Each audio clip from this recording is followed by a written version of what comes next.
கடலூர் மாவட்டத்தில் வெள்ளத்தால் பாதிக்கப்பட்ட பகுதிகளில் மக்கள் நல கூட்டணி சார்பில் நிவாரணப் பொருட்கள் வழங்கப்பட்டன. இதில் பங்கேற்ற வைகோ மற்றும் திருமாவளவன் ஆகியோருடன் நமது செய்தியாளர் ஸ்ரீதர் நடத்திய கலந்துரையாடலை இப்போது பார்க்கலாம். வெள்ளத்தால் பாதிக்கப்பட்ட பகுதிகளில் தொடர்ந்து மக்கள் கூட்டணி சார்பாக நிவாரணப் பொருட்கள் வழங்கப்பட்டது. அது மட்டுமில்லாமல் பார்வையிட்டு தொடர்ந்து அரசுக்கு பல்வேறு கோரிக்கைகள் இருக்கிறது. இது குறித்து நம்முடன் பேசுவதாக வைகோ இருக்காங்க. அவட கேட்போம். சார், கடலூர் மாவட்டம் முதல் தமிழகம் முழுவதும் சேத பாதிப்புகள் எவ்வளவு இருக்குது? நீங்க தொடர்ந்து தமிழகத்தில் சென்னை போயிருக்கீங்க, கடலூர் வந்திருக்கீங்க. சேத மதிப்பு மட்டும் இது வரைக்கும் தெரியப்படுத்தல. அது எவ்வளவு இருக்குன்னு நீங்க நினைக்கிறீங்க? சேத மதிப்பீடு முறையாக செய்யப்படவில்லை. பொறுப்பை தட்டி கழித்து விட்டு வருகிறது. இவ்வளவு நிலங்கள் சேதம், இவ்வளவு வீடுகள் சேதம், இவ்வளவு சாலைகள் பாழாகி இருக்கிறது என்று, இதனால் இவ்வளவு பயிர் அழிந்திருக்கிறது என்று முழுமையான சேத மதிப்பீட்டை அரசு செய்து அந்த கணக்கை கொடுத்து அதற்கு உரிய விதத்திலே இவ்வளவு தொகை வேணும் என்று கேட்கிற திட்டம் இல்லாதனால்தான் 10,540 கோடி முதலமைச்சர் பொதுவா கேட்டிருக்கிறாங்க.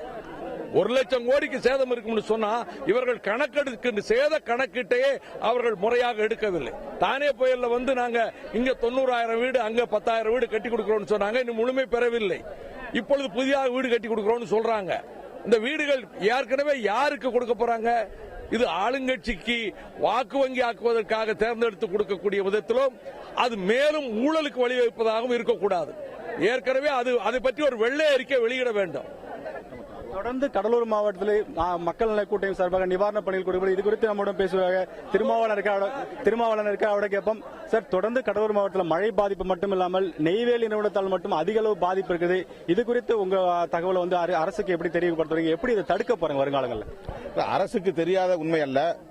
நெய்வேலியிலிருந்து வெளியேற்றப்படுகிற வெள்ளமும் ஒரு செயற்கையான பேரிடரை மக்களுக்கு விளைவிக்கிறது.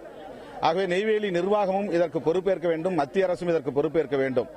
அவற்றை முறைப்படி வடிகால் ஏற்படுத்தி தண்ணீரை மக்களுக்கு பாதிப்பில்லாத வகையிலே திசை திருப்பிவிட வேண்டும். தொடர்ந்து நெய்வேலியை சுற்றியுள்ள 30க்கும் மேற்பட்ட மாவட்டங்கள் இதனால் கடுமையாக பாதிக்கப்படுகிற நிலை உள்ளது. அதோடு வீராணம் ஏரியிலிருந்து அந்த தண்ணீரை நேரடியாக காவிரி கொள்ளிடத்திலும் நேரடியாக வங்காள விரிகுடா கடலிலும் கலக்கக்கூடிய வகையில் நிறைவேற்றுவதற்கான ஒரு திட்டம் தயாரித்து வழங்கப்பட்டிருக்கிறது. அதுதான் கருவாட்டு ஓடை திட்டம் மற்றும் அருவாமுக்கு திட்டம். இதற்கு மிகப்பெரிய அளவிலே செலவில்லை. 24 கோடி ரூபாய் போதும் என்று அப்போதைய கலெக்டர் சொல்லியிருக்கிறார். இப்போது மேலும் சில கோடிகள் வேண்டுமானால் கூடுதலாக சேர்க்க வேண்டியிருக்கும். எனவே இந்த திட்டத்தை இந்த சந்தர்ப்பத்திலாவது தமிழக முதல்வர் அவர்கள் நிறைவேற்றுவதற்கு ஆணையிட வேண்டும் என்று கேட்டுக்கொள்கிறோம்.